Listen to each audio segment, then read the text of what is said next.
Bonsoir à toutes, bonsoir à tous. En les Bouddhas, Dharma et Sangha, jusqu'à l'éveil, j'entre en refuge par ma pratique des 6 vertus que je m'éveille pour tous les vivants. Donc hier, nous nous sommes arrêtés à la voie initiatique comme alchimie spirituelle et nous arrivons à la stance 32 qui est le véhicule de l'autolibération, la discipline fondamentale. Dans la voie yogite du Mahamudra et du Dzogchen essentiel, la discipline fondamentale commence avec l'introduction directe du maître source, sa présentation de l'état fondamental. Quand l'état fondamental est reconnu par le disciple, la pratique consiste à intégrer les 3 dimensions de l'éveil réunies en la clarté non duelle, vide de saisie. Ce, en tous les types d'activités jusqu'à l'ultime stabilité. La discipline fondamentale se vit dans la non-distraction de l'état de présence d'instantanéité. Elle est commune, cette discipline, à la voie yogique et elle est commune à la voie yogique universelle et initiatique. Ces transmissions ont différents noms: Prajnaparamita, Bodhicitta absolu, Mahamudra, Dzogchen. Dans tous les cas, son entraînement fondamental est celui du yoga fleuve, du jour et de la nuit. Dans la voie yogique du Mahamudra du Dzogchen essentiel, la discipline fondamentale commence avec l'introduction directe, la présentation, moksha, de la nature de l'esprit, Semdi Nelud. L'état fondamental, Nelud, est transmis. L'expérience de l'état fondamental, Nelud, est transmise par le maître source. Quand l'état fondamental est reconnu par le disciple, la pratique consiste en l'intégration, l'amtière, des 3 dimensions de l'éveil, kusum. Cette intégration ou incorporation est celle de la clarté non duelle, vide de saisie, Selton Zinme, ou clarté vide de saisie, Selton Zinme. Et ce, en toute activité, quelle qu'elle soit, dans les Cholam Namchi,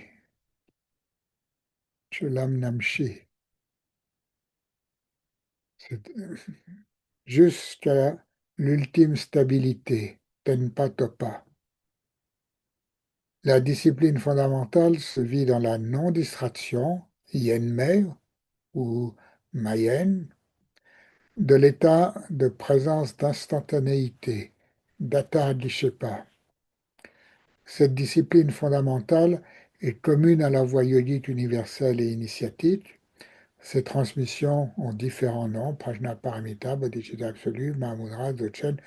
Dans tous les cas, son entraînement, Tseljong, est celui du yoga fleuve, Chuo Gundi Neljor, du jour et de la nuit. C'est le fleuve qui court continuellement en toute activité, en toute expérience, de jour comme de nuit.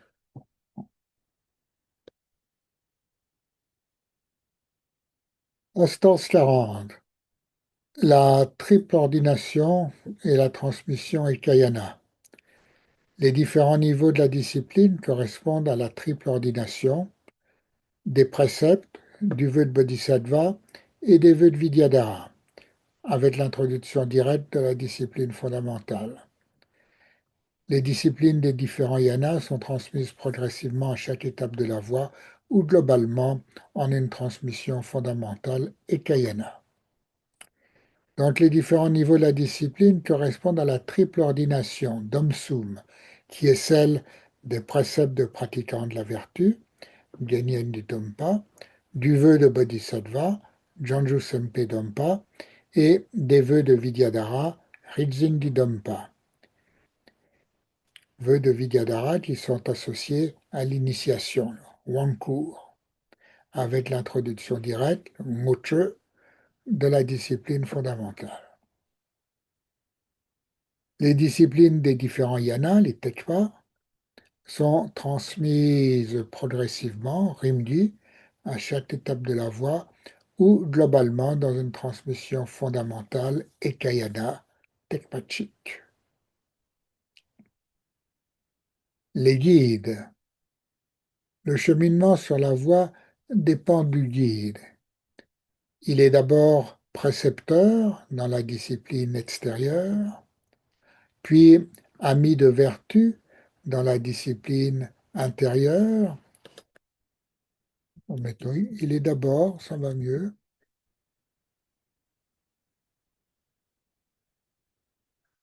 puis ami de vertu dans la discipline intérieure, et finalement, maître racine dans la discipline la plus intérieure. À chaque niveau, la transmission et la relation a des règles et des modalités particulières, disciplines qu'il est essentiel de bien connaître, ce pour pouvoir bien les pratiquer et en bénéficier. Le cheminement sur la voie dépend du guide, l'Amtenpa. Il est précepteur, maître, acharya, l'open dans la discipline extérieure, ami de bien, ami de vertu, Gewei Kalyana Mitra dans la discipline intérieure, et lama, gourou, maître racine ou maître source, Tsawei Lama dans la discipline la plus intérieure. À chaque niveau, la transmission et la relation ont des règles et des modalités, des disciplines qu'il est essentiel de bien connaître et de bien comprendre pour pouvoir bien les pratiquer et en bénéficier. 42. Les expériences spirituelles. Les expériences spirituelles et la réalisation se développent dans la pratique des trois portes de la libération, qui sont vacuité, non-appui conceptuel, non-intention, ou encore non-artifice, non-méditation et non-distraction. Les trois portes de la libération ouvrent aux expériences spirituelles non fabriquées,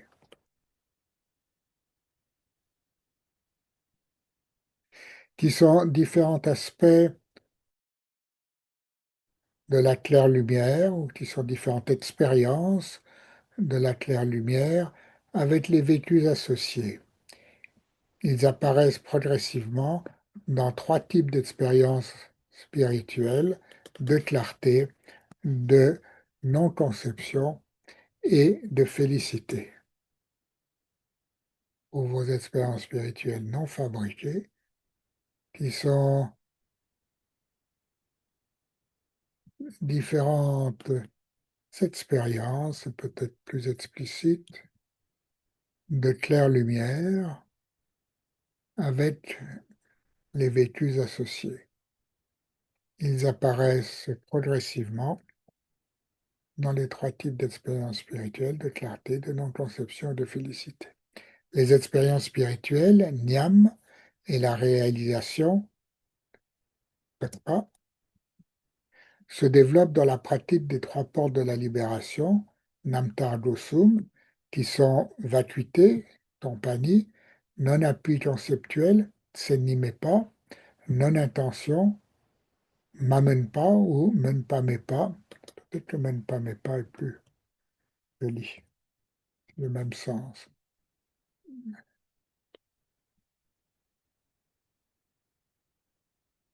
Ou encore non-artifice, matcheux, non-méditation, midom et non-distraction, mayenne. Les, Les trois portes de la libération, ces trois portes de la libération, ouvrent aux expériences non fabriquées de différents aspects de la claire-lumière avec leurs vécus associés. Il y a trois grands types d'expériences spirituelles, celle de clarté, selniam, de non-conception, mythopeiniam, et de félicité, deweiniam. Voilà, nous avons vu aujourd'hui quatre stances. Euh, Elles sont peut-être plus courtes pour leur vocabulaire. Y a-t-il des remarques, des demandes d'explications supplémentaires ou des questions? C'est Eusel. Comment est-ce qu'on reconnaît la nature de l'esprit? C'est-à-dire vraiment que ce soit pas juste l'expérience du repos de l'esprit dans l'expérience de Chiné, par exemple. Comment est-ce qu'on peut être sûr qu'on est dans cette reconnaissance? En parlant avec son maître source, avec le maître source, et c'est lui qui fait l'introduction directe, et en fonction de son expérience, de son vécu, de sa compréhension, dans l'introduction directe, il y a beaucoup de types d'introduction directe, hein. Il y a des introductions directes symboliques, il y a des introductions directes avec mantra, il y a des introductions directes qui sont des samtri, des formes de guidance, de méditation guidée. Mais c'est là qu'il est nécessaire d'avoir une relation interpersonnelle forte dans une communication profonde qui permet d'entrer dans l'expérience profonde et à la fois de trouver les mots pour la dire et avec la présence du maître source et sa capacité d'écoute, de reconnaissance, voilà, dans une réceptivité réciproque, il est possible de guider juste à l'expérience juste et de dire oui ou non ou peut-être ou ceci. euh, et c'est là aussi que la connexion forte du samaya est indispensable pour éviter les différentes formes d'auto-illusion. À partir de quel moment est-ce que notre précepteur devient notre maître source? À partir du moment où on a reçu une initiation et où on a établi dans le cadre de l'initiation cette relation fondamentale hein, de la discipline la plus profonde avec tout ce qu'elle comprend.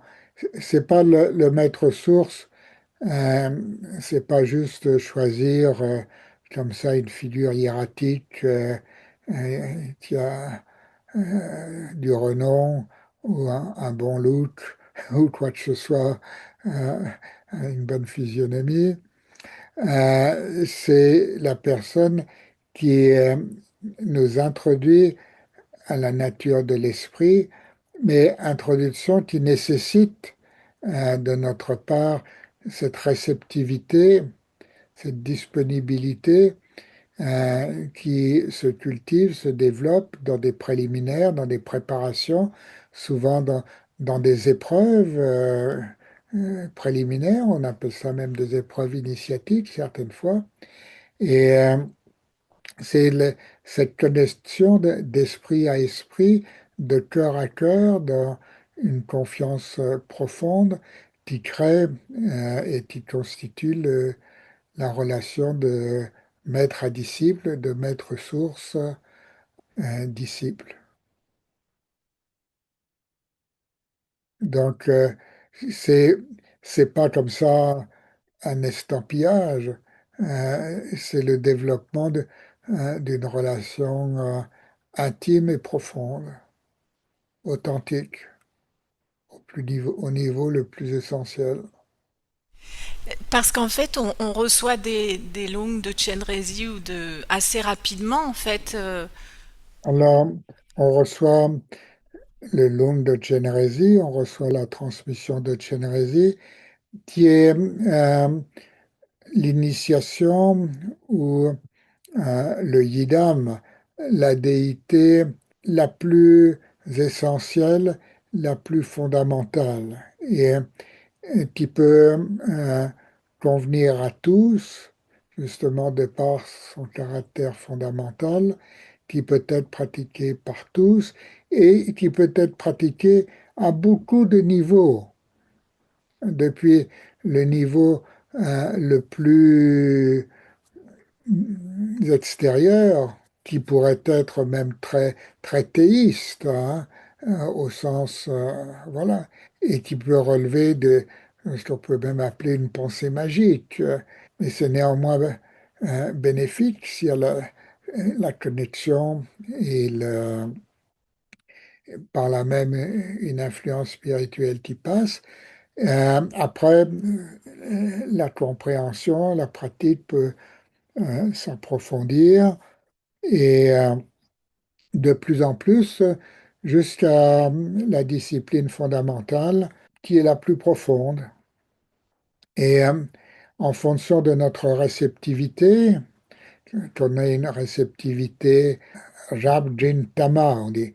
Tama, c'est inférieur, Jin, c'est intermédiaire, Rab, c'est supérieur. Mais entendu que on n'a pas vraisemblablement une réceptivité supérieure d'emblée. C'est aussi au début, on a on a une réceptivité des facultés qui sont moindres et la pratique fait que nos facultés, notre réceptivité, notre compréhension euh, s'approfondissent, moyennes et finalement elles peuvent devenir supérieures.